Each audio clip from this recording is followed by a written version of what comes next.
Welcome. All right, so for we are going to go ahead and do this on live on Facebook as well. We've got some other coaches that their clients were looking to hop in. So Amon, if you'll do me a favor and just interrupt me once we're on there, I'll say hey to everybody. Otherwise, I'm just going to go ahead and get started.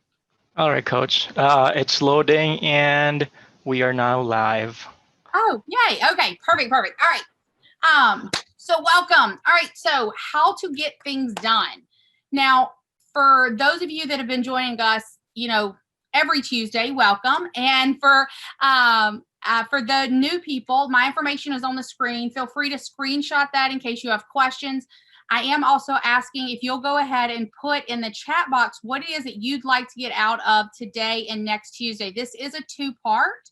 We're going to get as far as we can today, and then I want to make sure that we have time at the end to take some questions, and then we will go ahead and jump into, and then we'll wrap this up next Tuesday on this particular piece that we're looking at. So, all right, and then for you that don't know, my cyberbacker's on here, so he's going to be monitoring that chat box in case there is something that we need.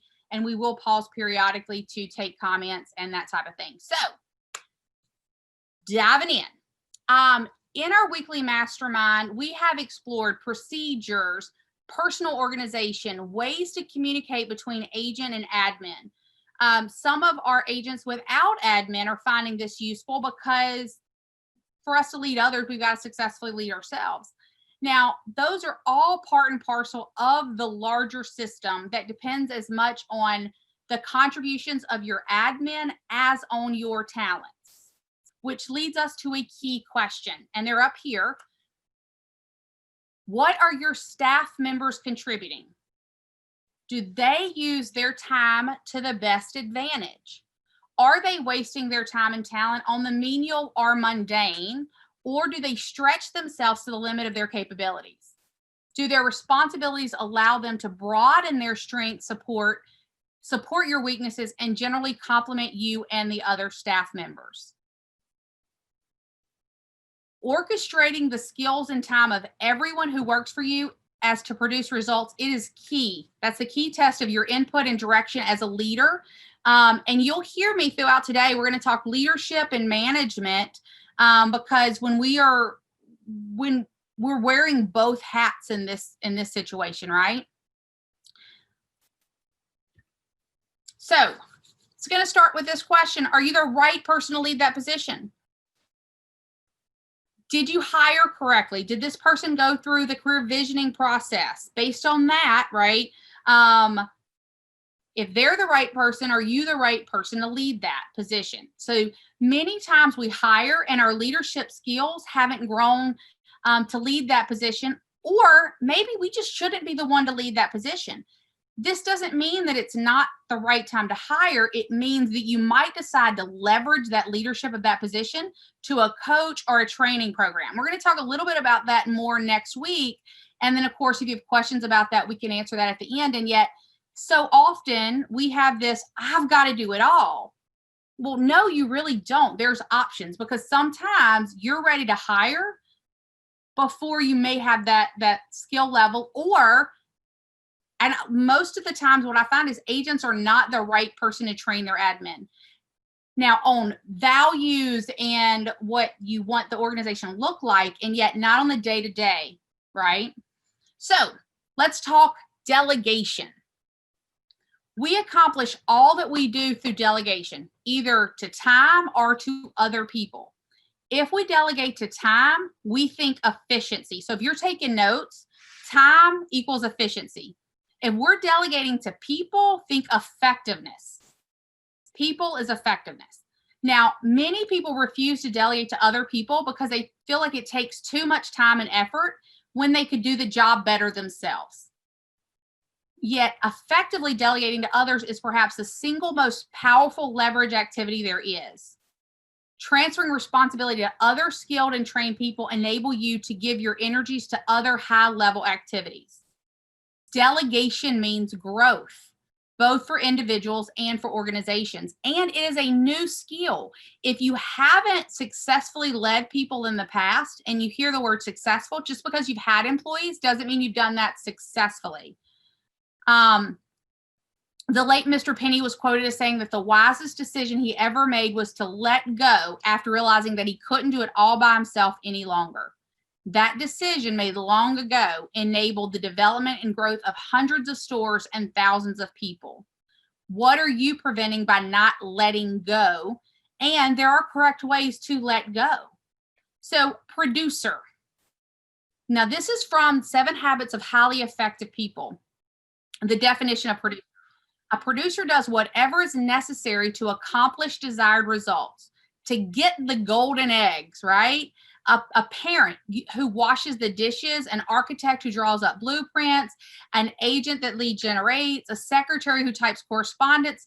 These are all producers. When a person sets up and works with and through people and systems to produce the golden egg, that person becomes the manager in the interdependent sense, or the leader. A parent who delegates washing the dishes to a child is a manager. An architect who heads a team of other architects.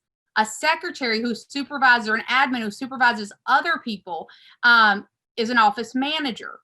So I want you to think of that, because so often, and it's so easy, and I think about with kids, right? We may have all been guilty of, they don't fold the towels very well, so we take that job back. And then they're, 18 and still know how to fold towels, right? Are we focused on the production, or are we focused on managing and letting them build skills up and that type of thing? So I'm going to do a quick check-in before I go to this next piece. Is there any comments or anything, Mon, that we need to address? Any questions? There's none right now in our chat box. Okay. And then are we still good on Olivia's approach on Facebook? It stopped, but I'm working on getting it back. Okay. And then if you would just make a note there that we will get there and we will make it live, or we will make it live or post the recording. Okay. All right, so GOFER delegation and stewardship delegation. So when we look at delegation, and a lot of times, I think of GOFER delegation and stewardship delegation this way. GOFER, go do that, go do that, go do that. They're not owning any part, right? It's all in what you say. Most people who are producers have a GOFER delegation paradigm. So they roll up their sleeves and they get the job done, which sounds good. And then, so somebody's doing a great job. Maybe as an agent, your business is growing. You are a producer, and so you bring in an admin. You're put in a position of supervisor or management, and yet we're still thinking like a producer. They don't know how to set up a full delegation so that another person is committed to achieving results. Because they are focused on methods, they become responsible for the results, right? So that's that GOFER delegation. You do this, you do that, and yet there's a much better way, a more effective way to delegate to other people. And it's based on a paradigm of appreciation of the self-awareness, the imagination, the conscience, and the free will of other people. And for those of you guys that are taking notes, that's stewardship delegation. A lot of times you'll hear me refer to this as leverage. Sometimes a GOFER can be leverage, and yet they're not going to own the job. Again, that's the easiest thing. That's your kid going, hey, put the remote over there. Well, they're not going to own the job unless you've set it up as a stewardship to put the remote over there. So you're always responsible for that, versus stewardship delegation is really leverage. Stewardship delegation is focused on results instead of methods. It gives people a choice of method and makes them responsible for the results. It takes more time in the beginning, and it's time well invested. You can increase your leverage through stewardship delegation. Stewardship delegation involves clear, upfront, mutual understanding and commitment regarding the expectations. And there's 5 areas that we're going to talk about today. So Stewardship delegation. It's clear, it's up front, there's a mutual understanding. So I've shared with you what I wanted to do. I'm very clear about it. And then you have shared that back with me and said, okay, I get it. This is my understanding. And this is where we're going to look at those 5 areas. Create a clear mutual understanding. So we start with desired results. Clear mutual understanding of what needs to be accomplished, focusing on the what, not how, the what, focusing on results, not methods. You're going to spend time, you're going to be patient, you're going to visualize, right, the desired result. You're going to have the person see it, describe it, and make a quality statement of what the results will look like and by when they will be accomplished. In the 7 Habits of Highly Effective People, Covey actually shares about, and for you guys that have read this, he actually shares a story when he taught stewardship to his 7-year-old son about growing the grass. We won't go through the entire story, mainly because I thought I had it bookmarked, and I don't. So basically, he had his 7-year-old son said, "I'm going to take care of that." So he made sure that it was very clear what he was going to do, and he took his son to outside and said, "Okay, we're looking for clean and green." So what is clean and green? So he goes to his neighbors, and he had a beautiful green yard, and said, "Okay, that's what we want out. Now look at the neighbor's yard. Okay, look at ours. Neighbor's yard's green, ours isn't. We want it to look like that." Okay. Then he said, "We want clean. What's clean?" And the kid said, "What's clean?" He go, "Okay, perfect." He said, "Let's actually clean half of the yard up so we can look at the rest of the yard, and then we know that we have a good understanding of what's clean." Then they went into a 2-week training program, right? So it's, the kid could say it's clean and it's green, right? So what are the desired results? Then we have guidelines. This is where we identify the parameters within which the individual should operate. These should be as few as possible to avoid methods delegation, where we're saying, again, do it like this. It should include formidable restrictions. So you wouldn't want a person to think he or she had just this huge latitude as long as he accomplished the objective, and yet it violated some longstanding tradition in your business, right? So think about, again, with Covey's story of this, he told his son, as long as it's green, I don't care how you get it done, as long as you don't paint it. Like that would have been, so that was a guideline. And then resources. You're going to identify the human, financial, technical, or organizational resources that person can draw onto to accomplish the desired result. So resources. So again, with Covey's story, he said, okay, you can do it however you want as long as you don't paint it green. And this is what I would do. So he gave him some resources. And then there's accountability. So set up the standard of performance that will be used in evaluating the results and the specific times when reporting and evaluation will take place.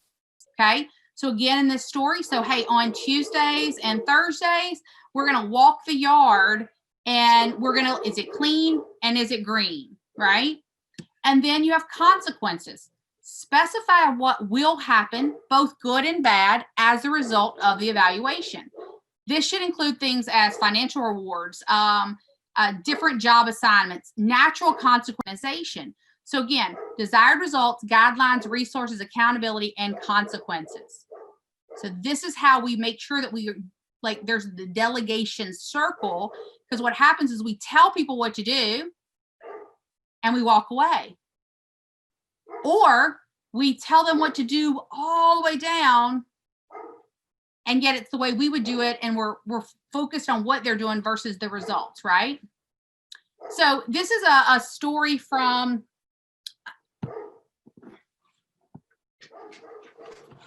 The Organized Executive, okay? It's an older book, and yet it's still really good. And then The Organized Executive shared a story about a staff that was labeled impossible. A new head of the department came in of a small manufacturer, and he had inherited this staff. His predecessor blamed all the department's problems on the staff. And you know what? That was true in a way. Deadlines were missed regularly. Paperwork did pile up. As the new head of the department spoke to everyone, it became clear that the real culprit was his predecessor's management style. Other than giving out assignments, he had little contact or communication with his staff. So they had no idea what his priorities were or what he expected from them. He never made an effort to find out where their talents lay and what they were capable of doing. Now, many of us, right, we're not really inheriting anyone else's staff. And yet there may have been times where we've hired somebody and we've decided that they were an impossible staff member, right? And we blame them because nothing was done. Now, I already mentioned, right, there's a process. So did we hire correctly? Did we take them through the entire leverage series, right? Which is, that's a whole nother class, but there's, right, leverage series. Did we interview them? Did we take them through the thought process? Did we match them with the job, right? Did we walk them through a 30, 60, 90? We absolutely must hire well. And yet many times we lose in the leading phase. Like we may have hired somebody phenomenal and then we mess it up. So if you're planning on building your business, leading people, you start that plan now. Many of us start way too late. We are like, oh, I'm doing 30, 40 units. I need to hire somebody. Hire them, and yet you've got a steep learning curve. Start learning that now. And when you hire that first one, be thinking about, okay, what am I going to do to train them? What am I going to do to keep them? What has to happen so they were there with me for 3 to 5 years? Is there an advancement opportunity? So who do I have to become in order to make that happen, right? So that story that I just shared with you describes, it's the communication and that how we're going back and forth with our people, that really underlines effective management relationships. When your admin or staff members understand how their individual contributions affect the entire group, we're going to be more willing to work together for a mutual benefit. The whole becomes greater than the sum of its parts. Now, for you admin that are on today's call, you might be thinking, woohoo, this is all about the stuff that my rainmaker is not doing, my leader. No. We're a cohesive group. So we're going to be talking about how do you come in and help them be a better leader, right? Some of it may be sharing things from here. It may be going, hey, this is what I've learned or what, but how are you creating that and empowering your leadership to lead more effectively, right? Also thinking about if you're going to rise in the organization or grow with the team, you're going to need to know how to lead and delegate to others, how to communicate to others as well, right? That's not just one person's job on the team. Okay, so let's check these pieces out. Is there a regular occurrence of 2 or more of these indicators in your business? Okay, so do you have frequent interruptions and requests for guidance, instructions, or clarification? Do you have an infinitely jammed action box? And that could be your to-do list, right? Are you taking work home on evenings and weekends and even on vacations? And taking work home can mean in your email, responding to things. I'm not just talking about afternoon showings. Assumptions of many of it are taking the task back because you can do them better than anyone else. A tendency to second guess admin. Maybe too much reverse delegation. Your staff is giving things to you back to you. A frequent need to redo the staff assignments because they are unsatisfactory, right? Somebody gives you something, your admin gives you something, and you redo the whole thing. Staff, maybe deadlines are frequently missed or postponed. You have last minute bursts of activity that's necessary because they weren't pre-planned and done. Is there a tendency to interrupt the staff or your admin to see how things are going, especially in an area that maybe that's your specialty area? What about strict monitoring of the appearance of the agent's desk, the admin desks, or other details, right? Or a strained atmosphere, low morale, high turnover, displays of temperament by you or others. So this is a kind of a self-diagnosed diagnostic test, right? So if you're a rainmaker, if you're the agent, how do you fall into that? Now, we're all going to have those sometimes. The question is, do you have a regular occurrence of 2 or more of these? Do you have a regular occurrence of 2 or more of these? Now, I want you to know this. This is not a time to feel bad. This isn't about being wrong. Think of this as I have to know where I am so that I can get to where I desire to go, right? So this is where I am. Where do I desire to go? So for those of you that have, for the rainmakers, those of you that have taken perfect real estate assistant or perfect operations team or both, as the rainmaker, as the agent, did you take and actively participate in that call at the beginning of the month that's specifically for you? Maybe if you don't have strong organizational skills, maybe did you go through the entire course? If not, you might realize that your growth plan is leading you back to one or both of those courses because you have stuff that you need to learn around how to. That's why Monica sets that call up the way that she does. All right. So Agent Allie, we're going to talk about Agent Allie really quickly, and then I want to hear back from what you guys are learning so far. So Agent Allie, we've named her that so the guilty remains anonymous, right? Now let me share with you about Agent Allie. Agent Allie, if you looked at her business, and she would probably tell you that she needs a crash course in personal organization. Her inbox is stacked. Her to-do list is forever. Her time is fragmented by constant interruptions.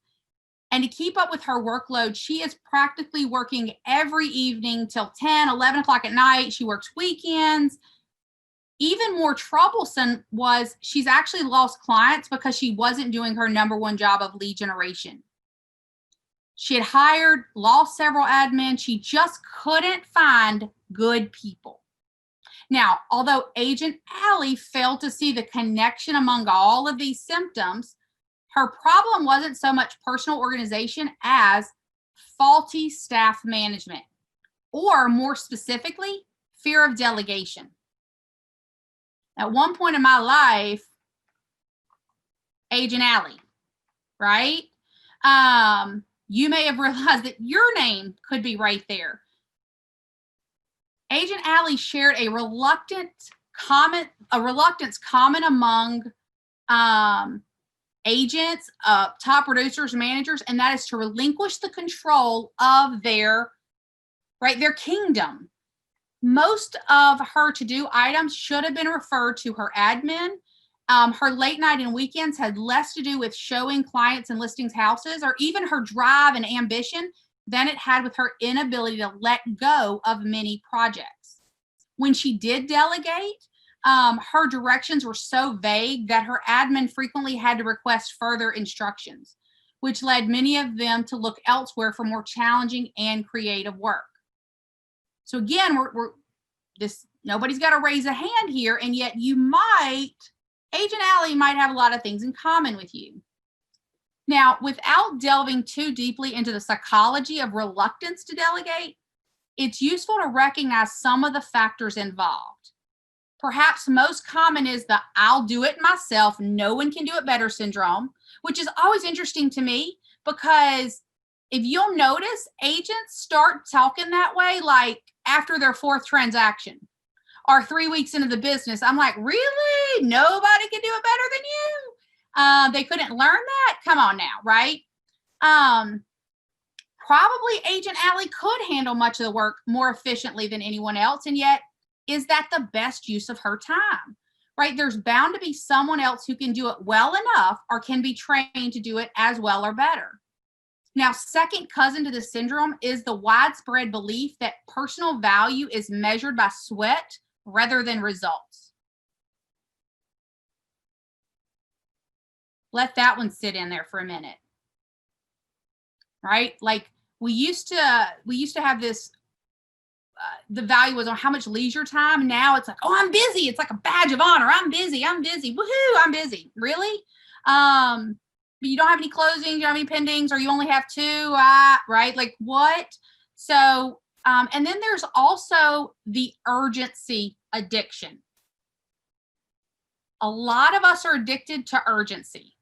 Now, that's a different call than what we're going to do right now. And yet, many of us are addicted to urgency. Just know that that's an actual addiction. It came out in 2017. They wrote there's an article about it, and I'll share that this upcoming Tuesday. So put your name in where I said at Agent Alley, and then I'm going to ask that you free yourself from that martyr role by asking, is it more important that I do the job myself or that it get done? It's that it gets done. Now, another factor is the tendency to equate delegating with abdicating responsibility. When we delegate, right, there's that whole inspect what you expect. We are not abdicating responsibility. What we are doing, though, is with efficient follow-up methods, you can, in fact, maintain overall control and accountability. And then finally, there is this sense of palming things off on others, right? Like, oh, I hate to ask somebody to do this. Well, goodness, how limiting are you, right? Like your business can't grow because you won't let somebody else grow within the organization, right? So there's some mindset pieces around here as well, right? Now that is, the Agent Alley is maybe where some of us are, and we want to move to become an effective leader. Effective leaders seek to develop others' skills. Okay. So I'm going to pause right here. Is there any questions on Facebook or any comments or in our chat box, Mon? We don't have any questions right now, but Andy sent a message, which is a nice message in our chat box. Okay, I see it. Okay, perfect. So if I have an admin, they cannot show houses unless they are licensed in the state of New Jersey. If they are licensed, they will want to go on their own. Okay, so this is an interesting question that sometimes comes up. Whenever you're that first hire, that admin, it could be a it could be a virtual assistant, like Mon is my cyberbacker. He's in the Philippines, or it could be an admin in your area. You are not looking for somebody that fits the profile of an agent. At some point in your career, you are going to want a licensed admin, at least one, so that they can do things like that maybe somebody not licensed can't do. And yet that's why we talk about hiring correctly. And we want to make sure that we are going through the process so that it's somebody that, whether they're licensed or they're going to get their license to fit that role, they don't want to go out on their own. They don't want to be an agent, right? So we want to make sure that we have the right behavioral style. And that's going to go back to, are we going through career visioning? Do we understand what that job description looks like? Are we hiring the right person? Because sometimes what happens is we are hitting challenges with this because we don't have the right person in the role. And then sometimes it's not about that we have the right person. We just aren't leading them in an effective manner, right? So it could be either. So I hope, Andy, that answered your questions. We're good? Okay. All right. And then, Mon, did we get back on Facebook by chance? Not yet, Coach. It still says it's preparing. Ah, okay. Did you make a note on there? Just let people know that. Yeah, I did. Okay. In Olivia's approach. Okay. All right. Okay. So what to delegate? These are the 5 things that we want to delegate. Now, if you notice what not to delegate, the 5 job responsibilities, those are the things that we don't delegate. Lead gen, lead follow-up, go on appointments, negotiate contracts, script, and role play. Now, at some point in your career, you can actually delegate some of those. The challenge is those are usually the first ones we want to get rid of, and those are the ones that make us the most money. We want to hold on to those. If you think that you want to get those out of order when we look at what to delegate, get with your MAPS coach, get with me and go, hey, look, I'm thinking about doing it this way. There is a high producing team that the lady that runs it is an admin style.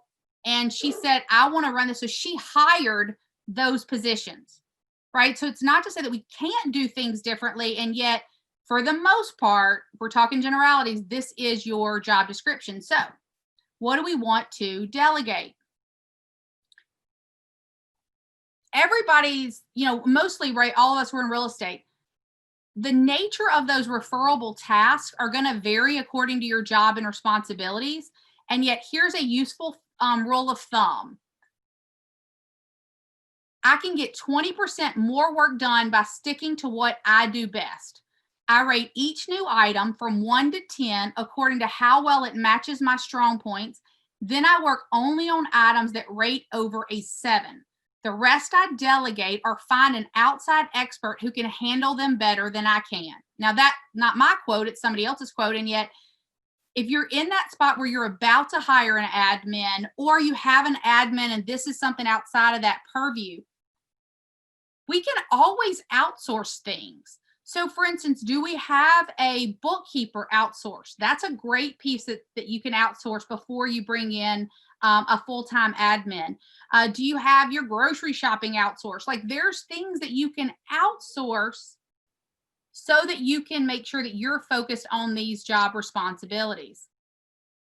And you might say, okay, these are my 5 job responsibilities, and I'm going to have a number 6 and a 7. Number 6 is, what training do I need? What coaching do I need so that I can continue improving and grow with my business?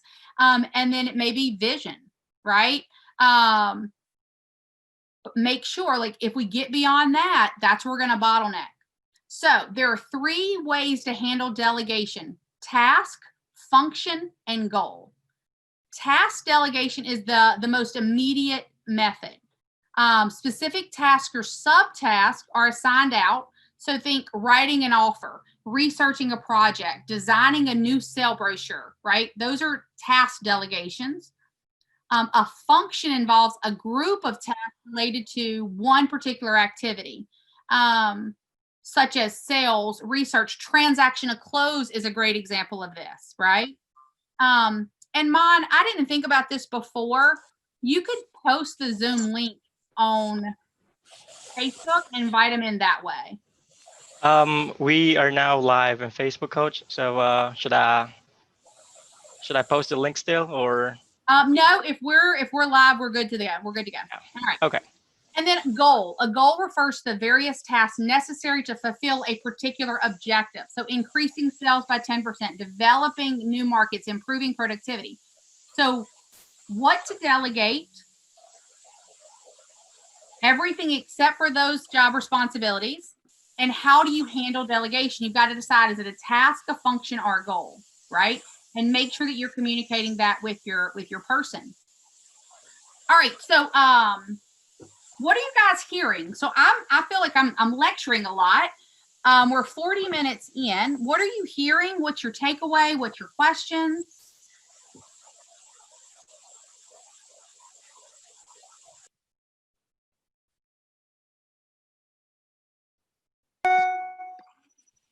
I would say I am Agent Allie. I'm only a single agent right now, but I do, my emails are backed up, my tasks are backed up, and I definitely get a lot of interruptions, and I always feel like I just am struggling to keep up. I don't, thankfully, I haven't lost anybody because of it. I do seem to keep on top of what I need when I need, but it's stressful and it's wearing me down. Yeah. And that's, one of the pieces I know you and I are working on is, what are the steps to get to that point where we can bring in that admin. The other thing that I would, and I appreciate you sharing that, Andi, because I think many of us can relate to that. The other piece is, so often we want to do everything that we've ever heard somebody say at family reunion or mega camp or that video. Sometimes we have to go, no, our business isn't there yet. So like, I know right now a lot of people are getting ready to do pies. Well, if it's just you or you have other things, maybe you don't do pies until you go, okay, I've got to have an admin. And then I've got, at what point? Because we take on so many things instead of going, wait a minute, there's tiers, right? Levels that I'm going to do in order to get to that point. But sometimes it's because we take on too many things. And because we take on too many things, we're not actively really great in any of those, right? So we know what to delegate. All right, so let's look at follow through. So knowing what to delegate won't do you much good if you fail to follow through on your intentions to let go. Admittedly, this may be difficult at first. One quote is, after years of doing everything myself, delegation doesn't come natural. That's probably going to at some point to be all of us. However, retraining yourself toward delegation habit carries an extremely high payoff. An interesting and effective way to enlarge your perception of delegation options is through like a delegation audit. So maybe you create a master list. You write down all the outstanding tasks on your master list, including subtasks of those larger jobs. And you put them in 3 columns. One that can be wholly reassigned, tasks that can be shared or reassigned in part, and tasks that only you can do.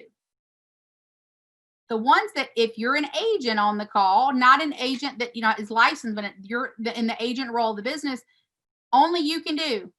Lead gen, lead follow-up, go on appointments, negotiate contracts, script role play. Everything else you want to put in those other 2 columns. And then you're gonna, and then you might be doing this once a week or once a month until delegating becomes habitual, right? Another useful way to delegate is, imagine if I were going to go out of town for 2 weeks, who would I have to do what? We figure stuff out, right? So that's going to be, one way to make sure that we're following through. Now, to whom do I delegate? The cardinal rule of delegation: assign tasks to the most junior person who has the skills and rank necessary to complete that assignment successfully. If no one meets that criteria, find somebody, train someone, or do some one-offs. So there's a company called Fiverr. If you want a video made, if you want a flyer made, that could be, if you're not already using your lender to do those, reach out, pay somebody $5, $10, $15 and let them create it. Just because you can doesn't mean you should, right? So what are the things on that thing that you want to delegate and go, okay, who could I do it? What's outside of the box? An example, let's say that you like your listing paperwork, your listing packet to be delivered. Well, now you're getting in your car, you're driving 15, 20 minutes, drop the packet off. You just killed an hour. Or you could call an Uber, give it to the Uber driver and let them in a baggie and let them hang it on that person's door. And that becomes a really great conversation of, hey, I'd like to give you some information to look at before our listing appointment. With COVID, we just want to be very safe. So I'm going to put it in a bag and I'm going to put it outside of your door. Or I'm going to have it delivered and put outside of your door. Right? Now, of course, you could email it, but just, are we thinking outside of the box for who we could delegate that to? Maybe maybe you have a your family and you go, you know what? I'm not going to be home every night to cook dinner. Who could cook it this night? Who could cook it that night? Right? So where are we, right? Where are we actually looking at who we could delegate to? The rule is based on simple economics, though. If someone at a lower salary level can handle a task, why tie up the time and energy of higher priced talent? So if you're the agent, we figure that you're worth about $200 an hour. Why are you doing 15, 18, even 20 or $30 an hour things? You're actually taking away from the business by doing those things. Now, obviously, as a single agent, we have to have our admin hat on, or if we're a buyer's agent before we start growing, that's okay. And there are some things that you can leverage out to make sure, or you can delegate. Okay. All right. The assignment loop. Telling someone what to do is a subtle art. An uncertain or tentative tone or an overbearing one can lead to lack of direction. It can lead to friction or resentment from one person to the other. The key to delegation is the word entrust, E-N-T-R-U-S-T. You entrust the entire matter to that other person, along with sufficient authority to make necessary decisions. Now, that's quite a different thing than saying, oh, just do what I tell you to do, right? Have you entrusted that person with that role? Now, some of you, if you're an admin, it's very easy now to go, well, they just need to trust me. Maybe that's just my internal dialogue sometimes. You have to give them a reason. So are you coming back from that assignment loop and saying, hey, this, and whether this could be if you're an agent on the team, this could be if you're admin, hey, this is what you asked me to do. This is what we did, right? What are you doing to demonstrate that you're someone that they can entrust that task to? Okay. So we're going to pause here, and we're going to end up coming back to this piece on next Tuesday, and we're going to look at how do we, that element of trust, how do we create that? And so and we're going to dive deeper into this, but just so that you're clear, we're going to define the project. Where did that go?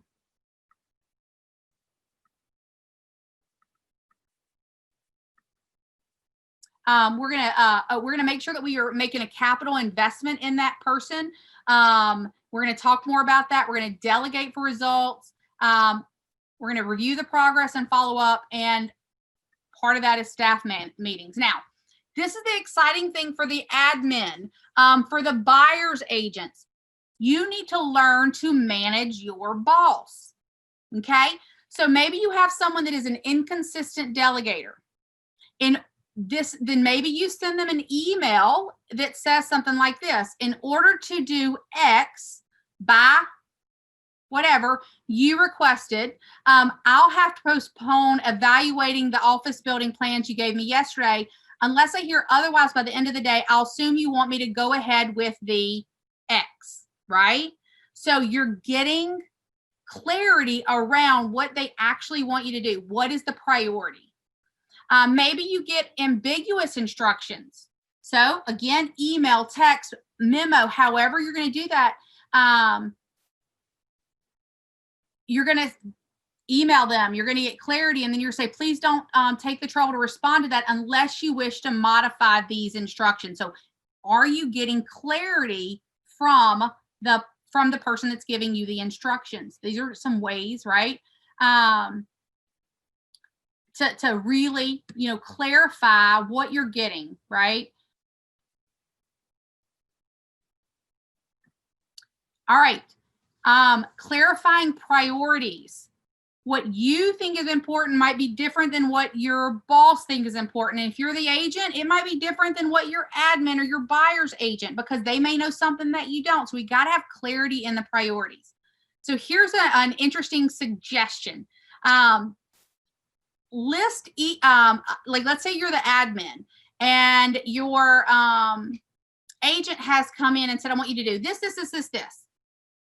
Write all of those things on a Post-it note. I'm usually not a fan of Post-it notes. Write them all on a Post-it note, put them all on the board, and then say, okay, which one, what order of importance are you going to have me do? They may be so busy and running so fast that they haven't realized, right? Oh, I just gave you 20 things to do today and told you they were all important. You know what? This one can wait. So that can be an illuminating exercise. That might be something that you want to do. Maybe you propose an alternative, right? There was a creative director at a large advertising agency. A lot of times he was getting assignments from his boss, and he didn't have the authority or the resources to make them happen. So this problem had occurred several times in the past. So Sam decided to turn what seemed like this liability into an asset, and he used those assignments to expand his authority and range of responsibilities. So every time a project came along that was relevant to this, right, that didn't have enough information, or maybe that wasn't the there could have been done differently. Sam would write up a presentation citing the causes, the difficulty, the consequences, and the recommendations for change, right? So we're talking about somebody that it's easier for us to be reactive. Well, they said that, and that, right? Or keep doing the same thing and getting the different results. Or are you proposing an alternative to your boss or whoever you report to say, hey, could we do X? So what does that look like? Here's the structure to that presentation. Number one, analyze the time wasted and or the confusion generated by handling the project. Propose one or more specific alternatives. More is usually better. Define any other productive ways that you could be using your time if this suggested changes were implemented. Analyze the time your boss is wasting on activities that you could be handling if you had the authority. And then if relevant, decide that there are more productive ways, right, that this could be delegated to. And then 5, point out any additional benefits of the change, increasing departmental productivity, creating a better department, whatever that is, but being proactive and saying, hey, I know this is the way that you've been doing it. Have you ever thought about this? It is in numerous times that Mon has done that where I'm like, hey, I'd like to do this, or this is what I'm thinking. And he brings back something. And I'm like, and when he and I first started working together, I think he wasn't sure if that was going to be accepted. And I'm like, no. Like anytime you can take what I'm doing and make it better or easier, and you can share that with me and we can get on the same page, please do that. Are you doing that for the person that you work for and with? Okay. That still gives them the opportunity because they may know something that you don't, or they may want a different feel or whatnot, but now you're being proactive. They're going to appreciate that. All right. So,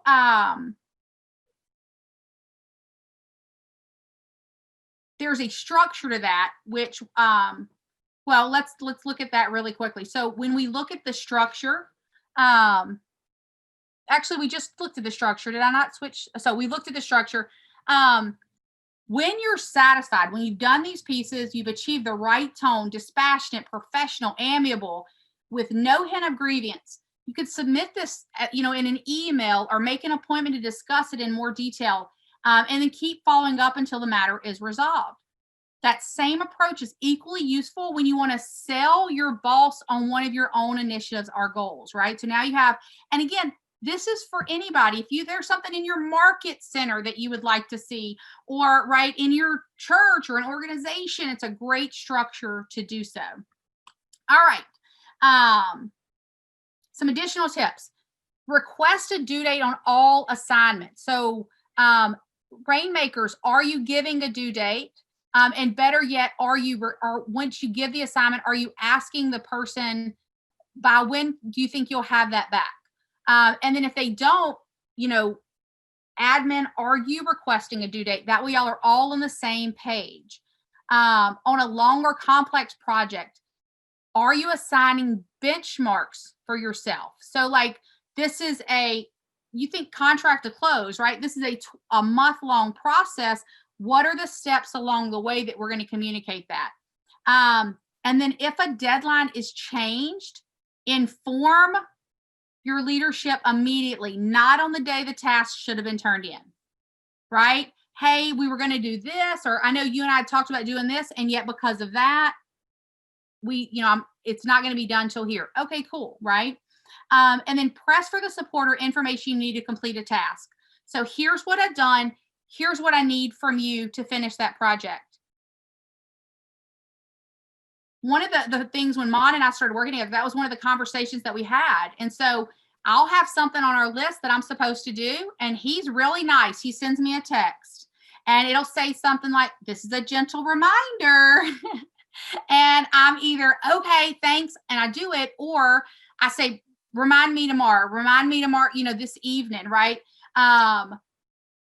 and you know, or he'll say, hey, I need to, you know, I need to grab some extra time because I need this. Are we being proactive? Okay. All right. 4 minutes. I do want to hear from you guys. What are some ahas, takeaways? Heck, was it beneficial, or did I just like kill an hour of your time that you could have been better use of, like watching a movie? Like, what did you guys get? I drank all my water.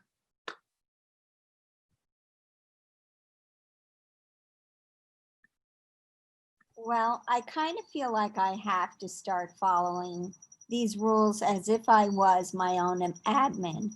You are. Yeah, well, I am, Yeah. but I have to follow the rules more closely, and then I will be able to communicate it eventually to the admin properly. And I'm just curious, Olivia, if we can, this is kind of blurry when we're looking at it. Is it possible to get it in a PDF or PowerPoint or something?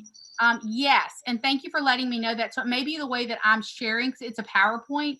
So I'll send you, or I'll upload to your hub a link so that you can have that PowerPoint along with the recording of this. So yes, we can do that. And then I'll work on, so that next week when we meet again, that I'll work on seeing what I can do to make sure that it is not blurry. When the letters are big, like this one, the takeaways, you can read it really easily, but the smaller they get, the fuzzier they get.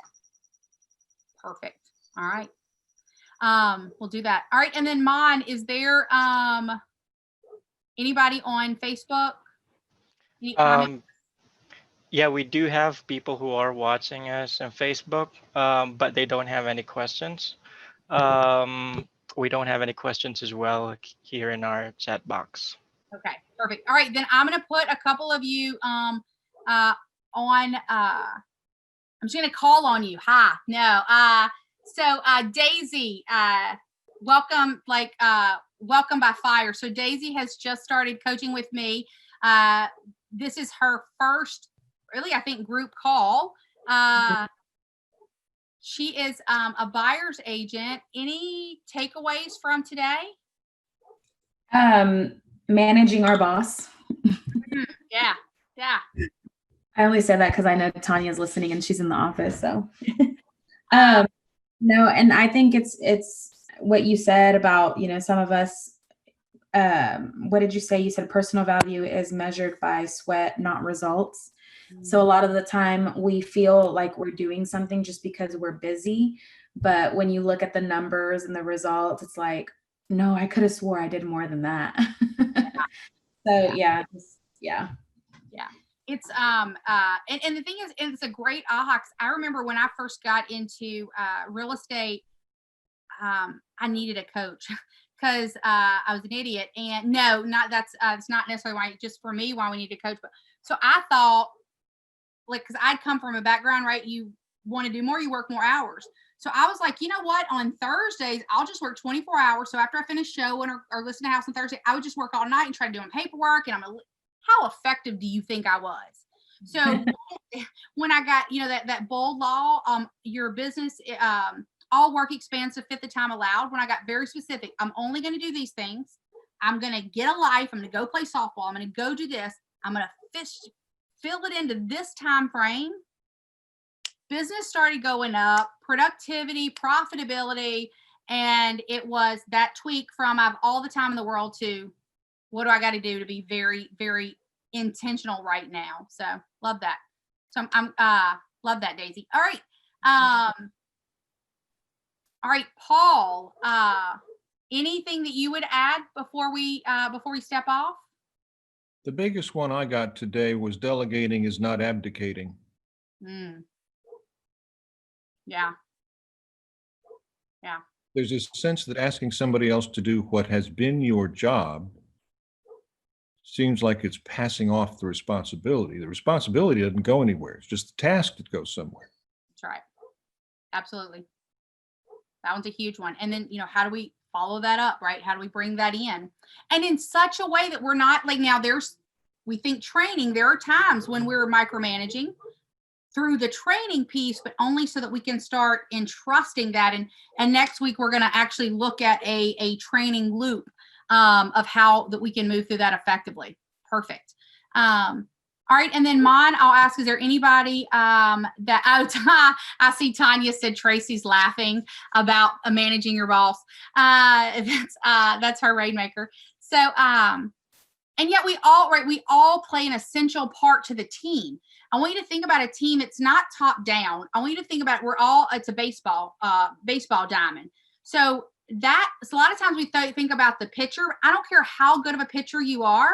If you don't have a right fielder, like when you're a professional, you don't have a right fielder, you're not winning that game because they're going to do that all day long, right? And it doesn't matter how good of a right fielder you are if you don't have a good pitcher, right? So it is all of us working together.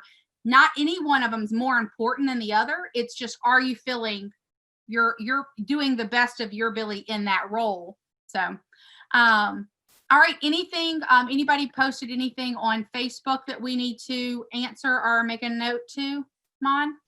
There's none, Coach. Okay. All right. Well, that said, that's my time. Have an amazing, amazing rest of the week. If you need anything, call, text, email, and we will get this uploaded in your hub so that you have access to it, and we'll work on next week so that it's not so blurry. Bye.